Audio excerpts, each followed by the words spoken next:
Buonasera a tutte e a tutti e ben ritrovati al Teatro a Casa Tua, la rubrica web dell'ERT del Friuli Venezia Giulia dedicata ai protagonisti e alle protagoniste della scena fuori dalla scena. Questa però è una puntata speciale perché per la prima volta da quando è partita la rubrica possiamo finalmente parlare di uno spettacolo e darvi la data in cui vederlo. E lo facciamo con ben due ospiti di eccezione che vado subito a introdurre e ringraziare per la loro disponibilità. E abbiamo con noi appunto il direttore artistico di Teatro Z dell'Aquila, Manuele Morgese, e il maestro Livio Galassi, rispettivamente protagonista e regista di Cronache dallo Shoah. Uno spettacolo che vedremo in streaming mercoledì 27 gennaio alle ore 21 direttamente dall'auditorium di San Vito al Tagliamento. Quindi innanzitutto benvenuti a Manuele e a Maestro Galassi. Grazie. Grazie. Piacere. Prendo un po' di tempo prima di parlare con voi appunto dello spettacolo per ricordare e presentare al pubblico in che contesto, in che rassegna verrà inserito Cronache dalla Shoah. Si chiama Circuito Aperto ed è un'iniziativa dell'Ente Regionale Teatrale del Friuli Venezia Giulia per riaprire i teatri, per fare un dono al pubblico degli abbonati e non soltanto, permettendo di vedere dello spettacolo dal vivo in streaming. Il primo appuntamento sarà domani, quindi venerdì 22 gennaio alle ore 21, e ci sarà un assaggio di Guarnerius con il Teatro Incerto e la partecipazione del professor Floramo, che sono stati i nostri ospiti appunto del Teatro a Casa Tua qualche settimana fa. Il secondo appuntamento invece appunto in occasione della giornata della memoria, quindi il 27 gennaio sempre alle ore 21, sarà con Cronaca della Shoah. Ed è proprio sullo spettacolo che vorrei coinvolgere appunto il protagonista, il regista, ma appunto avete fatto anche un lavoro di regia insieme. E mi chiederei appunto innanzitutto di presentarci lo spettacolo. Cosa dobbiamo immaginarci? Ovviamente il tema è evidente dal titolo, ma come avete scelto di raccontarlo e di affrontarlo? Allora, introduco io per poi lasciare la parola a Livio che ovviamente ha preso in mano il progetto partito da un'idea del sottoscritto, reduce da un lavoro con Giuseppe Manfridi che si intitola Il caso Dorian Gray. Ho chiesto all'autore romano Giuseppe Manfridi di scrivere un testo sulla Shoah. E da lì è nata poi la bellissima esperienza, perché la fortunata esperienza che è stata appunto questa delle cronache della Shoah. Innanzitutto perché il testo è concepito in versi, sono filastrocche della nera luce, come le ha definite l'autore. E quindi su un mare di filastrocche, insieme al regista Livio Galassi, appunto, ne abbiamo selezionate 9. Dei brani, dei frammenti di memoria che riportassero alla luce quello che è il messaggio profondo, il dramma profondo delle cronache della Shoah. Lo sterminio di milioni di ebrei che, ahimè, nonostante artisti come noi continuino a ricordare, c'è ancora chi in giro continua a negare. Contro questo negazionismo e contro l'indifferenza, ovviamente la voce degli artisti, come sempre, si alza e denuncia ciò che è accaduto.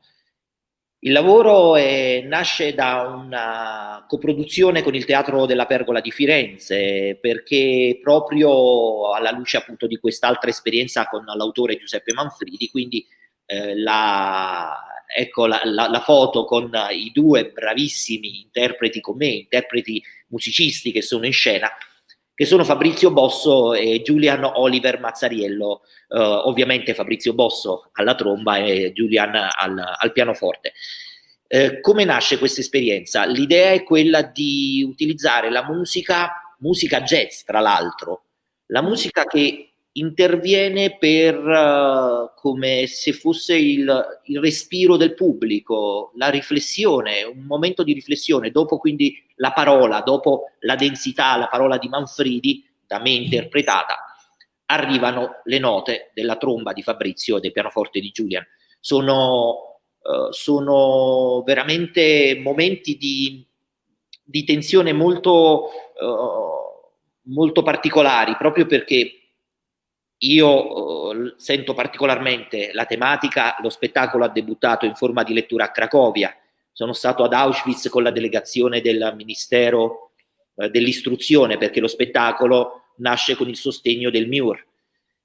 A seguire lo spettacolo è stato rappresentato anche a Parigi, nella bellissima cornice dell'Istituto Italiano di Cultura, quindi ha fatto già un percorso in queste giornate della memoria dal 2019 ad oggi, un percorso veramente, veramente importante. E la regia, ciò che è la regia, ciò che è il costrutto scenico, sarà Livio Galassi appunto a spiegarlo al pubblico. Per quanto mi riguarda, entro nella materia, nel dramma di ciò che racconto, entro nella parola per far sì, per restituire al pubblico la carne, la forza drammatica di quanto accaduto, e quanto è accaduto è davvero difficile da descrivere. Noi con questo spettacolo proviamo, attraverso dei quadri, chiamiamoli così, che si aprono grazie all'utilizzo di scene semplicissime, sono dei pannelli che aprono degli squarci di luce, delle immagini, e in queste immagini arriva la filastrocca in versi, e arriva il monologo e con tutto il peso delle parole. C'è un omaggio ad Anna Frank, c'è una storia difficile da digerire, descrittiva, la storia di Willy Wist, che è un cronista dell'epoca che entra nel ghetto di Varsavia e riprende le immagini del ghetto di Varsavia, compreso un letamaio alto quanto una montagna tra la gente in una piazza, compreso il respirare quest'aria di morte, questa finzione. Questo film fatto da questo regista, chiamiamolo così, da questo operatore, fu un film voluto dai nazisti per mostrare all'esterno che nel ghetto la vita trascorreva in maniera naturale, che era normale, c'era gente al ristorante, andavano al teatro, e queste testimonianze arrivano con la forza del teatro, perché come sapete il teatro sa restituire attraverso il corpo, la voce, e in questo caso la musica, il grande, io lo chiamo il grande regalo che degli artisti come Fabrizio Bosso, sapete Fabrizio Bosso è una delle trombe più straordinarie che abbiamo, dei trombettisti italiani conosciuti al mondo, tra i più straordinari, e quindi per me è un grande privilegio condividere il palco sia con Fabrizio Bosso che con Giulian Oliver Mazzariello, che sono veramente la forza, sono quel motore su cui naviga lo spettacolo e dove le parole riescono a intrecciarsi, a dare immagini ancora più forti ed evocative. Sono sicuro che Livio è d'accordo con me e lascio la parola a Livio Galassi, che ha accettato ovviamente questo bellissimo percorso. Premetto che con Livio c'è un rapporto trentennale quasi. Sono un suo allievo della scuola dell'importante Accademia del Teatro Bellini di Napoli, sono un suo ex allievo ed è bellissimo ritrovarlo in una produzione come maestro e come regista. Quindi anche questa nota. E poi siamo in Friuli, quindi lo spettacolo, perché Livio ovviamente torna a casa con uno spettacolo che ama come me e che ha condiviso come me su attraverso tante bellissime esperienze, tanti bellissimi appuntamenti. Infatti lo spettacolo è stato in tournée a Napoli, a Cagliari, a Reggio Emilia, a Parma, insomma ha fatto un bel giro e speriamo che possa tornare a girare, possa tornare anche a parlare con le scuole, perché lo spettacolo è anche importante, proprio questo messaggio che dà anche agli studenti delle scuole superiori che abbiamo incontrato. Grazie ancora e adesso vi lascio la palla. Appunto, cioè, chiediamo appunto a Livio Galassi che cura la regia di questo spettacolo di raccontarci anche un po' il suo punto di vista. Nelle note di regia ci sono tanti elementi interessanti, ma ho voluto estrapolare una frase che si riferisce all'autore, ma che poi immagino sia una riflessione che viene anche dal punto di vista registico, che è questa. Doloroso e difficile è stato per l'autore immergersi in questo oceano di amarezza. Come uscirne senza scrivere di fatti e giudizi che poco o nulla aggiungono al già scritto, al già detto, al già risaputo? Ed è questa domanda che io le giro e a cui insomma chiedo una riflessione. Sì, veramente, che cosa aggiungere a questo orrore che è stato descritto nei fatti, ma la cui matrice oscura, il cui motivo profondo, nessuno ancora può comprendere. È un odio che attraversa i millenni, scaturito da una cosiddetta civiltà che prima ha distrutto la terra di questo popolo e poi di una religione che si è impossessata del loro Dio, l'ha reinventato a suo proprio, l'ha reinventato, l'ha messo nel paganesimo, ha aggiunto mille cose, perseguitando chi ancora continuava a credere nel Dio antico. E questo odio nascosto, viscerale, ha contribuito molto, secondo me, a questo sterminio, perché è stato un popolo invidiato, probabilmente c'è anche una frustrazione in noi. Se noi pensiamo, se togliamo la storia al mondo ebraico, se togliamo la storia Abramo, da cui parte tutto l'Islam, che si è impossessato di Abramo, tutti si impossessano della cultura ebraica. Togliamo Mosè, togliamo Gesù ben Yusef, dai cristiani chiamato Cristo, ma si chiama Gesù ben Yusef. Togliamo Marx, che ha invaso nel bene e nel male il mondo, no? Ha rivoluzionato tutto. Togliamo Freud, la psicanalisi, togliamo Einstein, che cosa rimane della nostra civiltà? Va bene, comunque, a parte questo, sì, è stato doloroso perché entrare in questo mondo, in queste atrocità, senza conforto, senza riscatto, senza perdono, secondo me. E quindi mi ha aiutato un po' il testo che non entra nei fatti, li sfiora e lascia un dramma esistenziale assoluto. Quindi non andiamo proprio nel contingente, nel fatto perché già li conosciamo, purtroppo. E quindi da lì si può partire per un malessere che coinvolge tutto il male del mondo, partendo certo sacralmente da questo orrore. E quindi la regia crea emozioni più vaste. Questa è una vastità enorme, ma da questa vastità entriamo nell'oceano proprio del malessere esistenziale assoluto. E quindi la difficoltà è stata cercare un'estetica a questo orrore, dare un senso estetico. È difficile dare un'estetica al male. E allora io che cosa ho fatto? Ho tolto l'estetica, cioè una scena non scena, sono dei labirinti, dei percorsi mentali, sono dei pannelli che scorrono, si bloccano, imprigionano, tentano una liberazione che poi si richiude, sono percorsi mentali. E quindi ho tolto una scena non scena, una recitazione pregevolissima di Emanuele, ma non cerca virtuosismi, non cerca, è prosciugata in un senso veramente interiore di un dolore, ripeto, assoluto. Uso spesso questo termine perché il mio tentativo è stato quello di dilatarmi in un malessere vasto, ripeto, senza riscatto e senza perdono e senza conforto. Lo spettacolo non è disperato, però, non è disperato nel senso che questa disperazione vola con le ali della poesia, e la poesia, anche la più dolorosa, non è mai disperata. E potevo dire ancora che, ecco, anche la musica è una musica eletta, ma non cerca melodie, è una musica piena di dissonanze, di asprezze, di struggimenti. E anche, sì, dicevo, la musica, la recitazione, la non scena.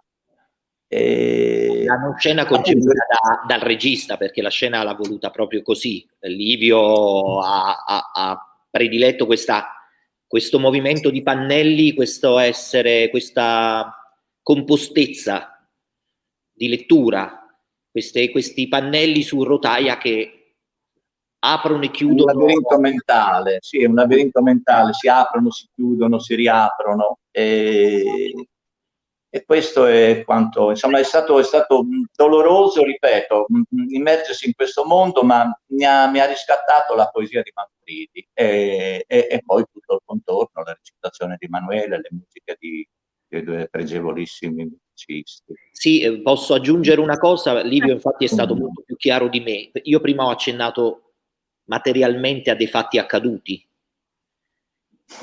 In effetti si sfiora l'argomento. Sì. In effetti Manfredi non è mai esplicito, e lì sta la grandezza. All'autore è stato chiesto volutamente di fare un lavoro su un lavoro non esplicito, un lavoro. Era in difficoltà lo stesso Giuseppe Manfredi, che comunque è avvezzo alla scrittura. Quando io ho chiesto a Giuseppe di accompagnarmi in questa avventura, mi ha detto, come Livio ha detto per la regia, anche lui ha detto: è stato fatto, è stato detto tutto. Cosa fare, cosa dire, chi è che parla, come raccontare questo dramma. E lì poi c'è stata il poeta. Vorrei ricordare appunto a chi ci ascolta che il testo Cronache dalla Shoah di Giuseppe Manfredi è edito da Mongolfiera, l'editore Mongolfiera. Se uno clicca su internet lo trova, lo può ordinare, perché io recito 9 filastrocche, ma Giuseppe all'inizio, che non era pronto, non voleva, non diceva di non sapere se riusciva, ne ha scritte quasi un centinaio. Quindi è bellissimo entrare in questo testo. La difficoltà poi mia e di Livio è stata proprio nella selezione di quelle che sono, di fare un percorso attraverso la parola di Manfredi, che ripeto è un autore che sicuramente non ignora il costrutto teatrale e non ignora soprattutto la magia della poesia e i contenuti poetici. Tanto è. Un elemento che mi colpisce nel vostro racconto dello spettacolo è l'uso di, diciamo, 3 parole che sono appunto la poesia, la musica e la filastrocca, che non sono, diciamo, le modalità più classiche attraverso cui si può immaginare di aver ascoltato, di aver vissuto un po' l'esperienza della memoria della Shoah. E in particolare la filastrocca, o comunque anche lo spettacolo, viene definito un canto recitato. Perché secondo voi questo modo permette di raccontare qualcosa che ancora non è stato raccontato, evidentemente? C'è un punto di vista che ancora manca, o comunque di cui ancora abbiamo bisogno? Entra nell'emotività più profonda, non circoscritta, ma ripeto, più vasta, più intima, più personale. Ognuno ritrova in se stesso un malessere, un senso di colpa che tutti dobbiamo avere, e lo ritrova vago, perciò più puro, più assoluto, perché non è legato a un fatto circoscritto che una volta consumato si esaurisce. Questo ti rimane dentro perché ti coinvolge, ti coinvolge. È la risposta che dà il pubblico. Ne parlavamo prima della messa in onda, no? Il rapporto che si crea col pubblico. Immediatamente abbiamo avuto questo riscontro, questo tipo di comunicazione, comunicare attraverso la poesia, un modo alto, anche denso della parola. Non riesco a utilizzare un altro termine se non la densità, perché dal senso di come scivola la parola scivola in maniera densa, corposa, non scivola liquida. Quindi arriva al pubblico nel silenzio della sala, riesce ad avvertire questa densità, come riesce a penetrare attraverso quel cerchio di attenzione stanislaschiano che si viene a creare tra te e il pubblico. Quindi questo modo di comunicare, Brecht insegna, no? Alle volte il teatro epico, che nella sua comunicazione diventa ancora più forte della narrazione o dell'interpretazione stessa. Non è interpretato, è una narrazione vissuta. È vero, forse è un modo nuovo di concepire la messa in scena. Infatti, se uno immagina, dico va bene, vado a vedere uno spettacolo sulla Shoah, vedo la prosa, vedo il racconto, vedo la storiella, vedo il dialogo, per quanto importante possa essere, la cosa più interessante, forse credo che Livio sia concorde con me, è che il testo arriva a tutto. Voi sapete che quando... Come? Sì, scusa. No, stavo appunto aggiungendo, è consegnato al pubblico. L'ultima scena è un megafono, un registratore che continua a parlare. Finito lo spettacolo, questo registratore che Emanuele porta in proscenio, come dire, ascoltate, si chiude lo spettacolo, il registratore, la memoria continua per sempre, viene consegnata alla gente che esce, che se la portino sempre a proprio, nella mente e nel cuore. E infatti viene consegnata la forza di un testo. È come quando si legge, per fare un paragone, quando uno legge Primo Levi, se questo è un uomo, lo leggi, è come se non lo immagini rappresentato. Quindi ti arriva questa impronta, la vivi dentro. Ecco, l'idea è quella di restituire al pubblico non l'interpretazione, ma il dramma, lo status che hanno respirato, ahimè, le vittime della Shoah. Per chi non è stato ad Auschwitz è un invito, per chi è già stato ad Auschwitz, per fare un esempio, Birkenau o altri lager, è quell'aria. Quel viaggio mi è servito tantissimo.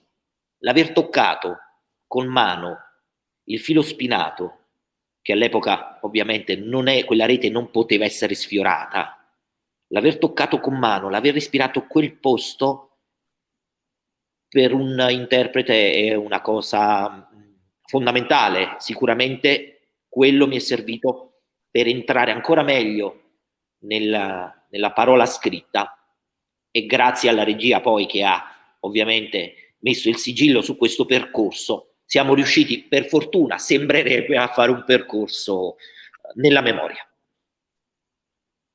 Certo, e c'è un percorso che in realtà siamo onorati di poter ospitare a San Vito, dopo che appunto ha debuttato appunto a Cracovia, ricordavamo prima, hai fatto una visita ad Auschwitz l'anno scorso all'Istituto Europeo Italiano di Cultura di Parigi. Appunto quest'anno lo porterete in scena a San Vito al Tagliamento.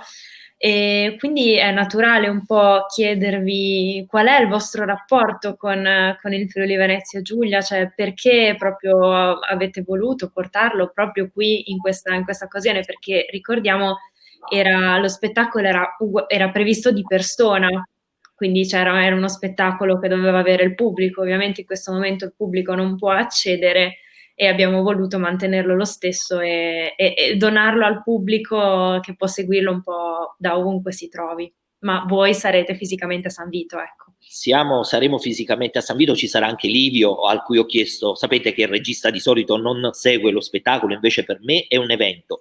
Rivedere Fabrizio Bosso, rivedere Julian, rivedere tutto il cast, e ci sarà appunto anche Livio. La cosa veramente mi rende felice, ringrazio l'ERT e Renato Manzoni perché ci danno l'occasione di vivere anche con tutte le precauzioni per la sicurezza del momento, naturalmente, e il sindaco di San Vito al Tagliamento. Sì, c'è un rapporto lungo che dura da tanti anni. Innanzitutto mia sorella che vive in Friuli, e quindi ho i nipoti che ormai sono friulani, e torno sempre molto volentieri. E l'ERT ha accolto diverse proposte, il direttore Manzoni è sempre stato attento a quello che era lo studio, la sperimentazione della compagnia Teatro Z, che lavora in ambito sperimentale, è una compagnia riconosciuta dal Ministero, quindi la mission di Teatro Z è proprio questa, come nel testo della Shoah, cioè scoprire nuovi linguaggi e interpretare nuovi testi, nuovi esperimenti. Sono stato con un altro copione di Giuseppe Manfridi a San Vito, che ha 2 teatri, ha un bellissimo teatro storico, veramente una bomboniera. Adesso mi sfugge il nome del teatro. Il Teatro Arrigoni. Teatro Arrigoni, sì, giusto, che è il nome poi dell'orchestra Arrigoni. E poi c'è l'Auditorium Zotti, che invece è grande, vasto, dove registreremo appunto cronache dalla Shoah. E il sindaco di Bisceglie ha spesso invitato Teatro Z e c'è appunto, si è creato questo rapporto con il territorio. Quando andiamo a San Vito il pubblico ci aspetta, noi veniamo. E questa mattina appunto dicevo appunto, dopo un'intervista con il Messaggero Veneto, auspicavo la presenza di questo spettacolo anche a Udine oppure nei bellissimi teatri che ovviamente l'ERT gestisce. Chissà se è possibile, se il prossimo anno la giornata della memoria non si possa condividere con gli studenti delle scuole, condividere ovviamente con tutto il territorio. Friuli è pieno di storie, ricco di storie in merito appunto a quella che è stata una seconda guerra mondiale devastante che purtroppo ha avuto come capitolo a parte, ma inserito in questo dramma anche quello ovviamente della Shoah e dello sterminio del popolo, dello sterminio degli ebrei. Quindi io, questo è il rapporto con il territorio. Lascio la parola invece al friulano d'eccellenza che avete sul territorio e che, devo dire la verità, non so Livio quante volte ha avuto contatti con il territorio, perché noi ci siamo conosciuti a Napoli, cioè in tutt'altro luogo, però so che Livio ormai in questo momento è in Friuli e quindi ritorna nelle tue terre con uno spettacolo il che penso sia lo stesso auspicio mio, no? Sì, certo, ritorno, ma è un felice ritorno a San Vito al Tagliamento, perché io vivo a Roma, ma in questo momento vi sto parlando da pochi chilometri da Udine, dalla mia casa di campagna, a Torsa, 25 chilometri da voi. E a San Vito io andai già, il primo rapporto con San Vito fu una bellissima esperienza, vinsi il primo premio al concorso di poesia a San Vito al Tagliamento, una lirica a Pasolini. E in commissione c'era Davide Maria Turoldo, Elio Bartolini, Andrea Zanzotto e vinsi il primo premio, etc. E poi venni a San Vito proprio con uno spettacolo da me scritto, sempre su Pasolini, dal Tagliamento alla Niene, questo parecchi anni fa. Quindi di San Vito un ricordo molto, molto, molto nobile, molto bello, molto, sì, emotivo, ecco, perché fu la mia prima vittoria poetica, e non immaginavo mai di vincere il primo premio. C'erano nomi, l'anno successivo lo vinse Dario Bellezza, insomma. E quindi va bene, poi venni con lo spettacolo, c'era allora Rodolfo Castiglione, e quindi ritorno veramente con molta, molta gioia e con antica emozione.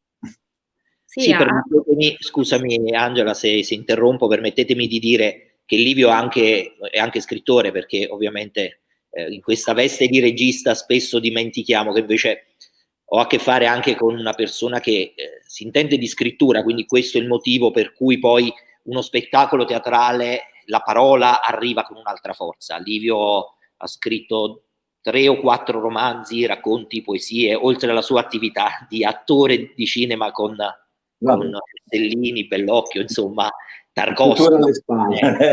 Però è da dire, perché ovviamente chi è curioso, anche perché chi si segue da casa o le nuove generazioni che pensano che diventare regista sia bere un bicchiere di acqua e limone al mattino con un po' di zucchero, si diventa artista e regista, invece c'è un percorso di Livio Galassi che ha un'esperienza alle spalle che rende ancora più prestigioso ovviamente il lavoro che faccio quotidianamente, perché Livio segue il lavoro di Teatro Z anche da vicino e in altri progetti ovviamente. Sì, grazie alle parole lusinghiere, ma insomma l'importante è che amiamo il teatro, amiamo il nostro lavoro. Beh, e anche la gioia in questo senso di fare insieme un po' una nuova tappa che sicuramente per l'ERT è totalmente una novità, qualcosa di nuovo, poter presentare degli spettacoli, diciamo, in streaming. Prima di concludere però c'è una domanda d'obbligo. Su cosa state lavorando? Ci sono delle anticipazioni che potete darci sui prossimi spettacoli, su cosa vedremo nelle prossime stagioni?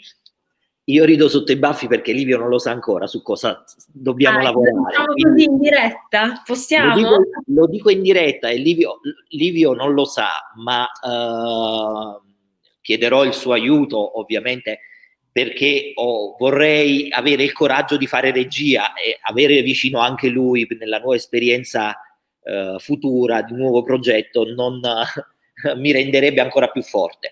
Abbiamo ottenuto, Teatro Z ha ottenuto pochi giorni fa, un paio di giorni fa, è arrivata la risposta dalla Zacar, che è l'agenzia che detiene i diritti di molti autori, soprattutto tedeschi, e Teatro Z ha ottenuto i diritti del testo di Hermanes Siddhartha. Quindi il prossimo lavoro che ormai appunto con la richiesta dei diritti e l'accettazione degli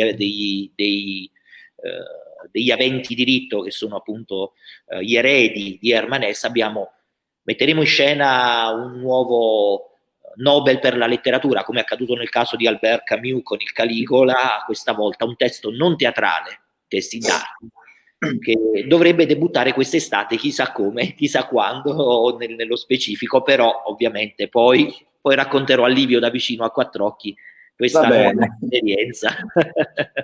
Intanto adesso va bene e noi sicuramente poi vi aspettiamo nelle prossime stagioni, appunto a San Vito al Tagliamento, sicuramente possiamo anche su questo. Sì. Posso dire, Manuele, posso dire il mio prossimo, che quello già lo sai però, però non sai la novità di un attore con cui hai lavorato. Io preparo, il mio prossimo lavoro sarà La Veneziana, con Deborah Caprioglio, sì, un testo anonimo dei primi del Cinquecento, in un Veneto antichissimo, che io ho riscritto in un Veneto un pochino più comprensibile. Ci sarà Deborah Caprioglio, è un attore che ha già lavorato con Manuele, friulano, e Franco Castellano. Deborah Caprioglio e Franco Castellano nella Veneziana. Manuele sorride, perché hanno fatto un bel lavoro insieme, sono trovati anche bene. No, sì, Manuele? Assolutamente. Infatti, hai fatto il veleno del teatro con lui. Con la regia di Pino Mico, sì, con Franco Castellano. Dimenticavo che è friulano, Franco, sì, è vero. Friulano, per quello è stato anche scelto, proprio perché servivano, perché Deborah è di Venezia, è mestra, insomma, diciamo, Venezia, e Franco Castellano è di Lignano Sappiadoro.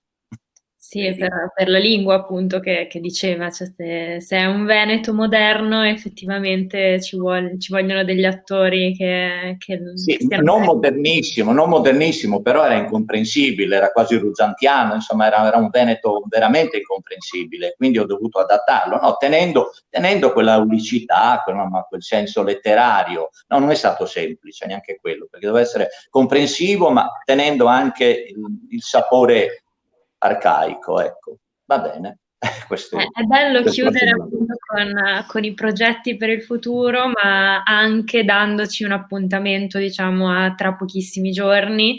Prima di salutarvi, ricordo appunto l'avvio della rassegna Circuito Aperto, che appunto porterà sulla pagina Facebook e sulla pagina YouTube dell'Ert Friuli Venezia Giulia degli spettacoli dal vivo dai nostri teatri, quindi appunto il primo appuntamento, ricordiamo, è domani, venerdì 22 gennaio, con Guarnerius un assaggio, e poi appunto mercoledì 27 gennaio, sempre alle ore 21, con cronaca dalla Shoah. Quindi possiamo un'ultima cosa, vorrei ricordare al pubblico che ci sta ascoltando che in scena ci sono appunto due dei più grandi jazzisti italiani e quindi ascolteranno dal vivo, o meglio il streaming, ahimè, ascolteranno comunque diversi brani, perché lo spazio lasciato appunto anche alla tromba di Fabrizio Bosso, al pianoforte di Giuliano Oliver Mazzariello, è comunque uno spazio notevole ed è molto interessante anche per gli appassionati di musica seguire questa commistione di linguaggi. Ecco, volevo infatti ricordare anche questa importantissima presenza dei nostri amici jazzisti. Certo, quindi sia uno spettacolo come abbiamo raccontato, appunto di parola, di poesia, ma anche di musica, e con due appunto jazzisti di fama internazionale, insomma Sì. uno spettacolo da non perdere, possiamo dirlo da tutti i punti di vista. Quindi io vi ringrazio, quindi grazie Emanuele Morgese, grazie a Livio Galassi. Grazie. Grazie a voi. Grazie a voi dell'ospitalità, grazie. Quindi diamo appuntamento a tutto il nostro pubblico con gli spettacoli di circuito aperto. Il Teatro a Casa Tua torna come sempre giovedì prossimo, sempre alle ore 18:30 in diretta sulla pagina Facebook dell'Ert Friuli Venezia Giulia. Possiamo anticiparvi che l'ospite sarà Walter Vramor, presidente e direttore artistico di Artisti Associati. E tutte le puntate di Teatro a Casa Tua sono disponibili sui nostri canali social e sul nostro sito e potete recuperarle e rivederle insomma in qualsiasi momento. Quindi grazie ancora a tutti per averci seguiti e buona serata.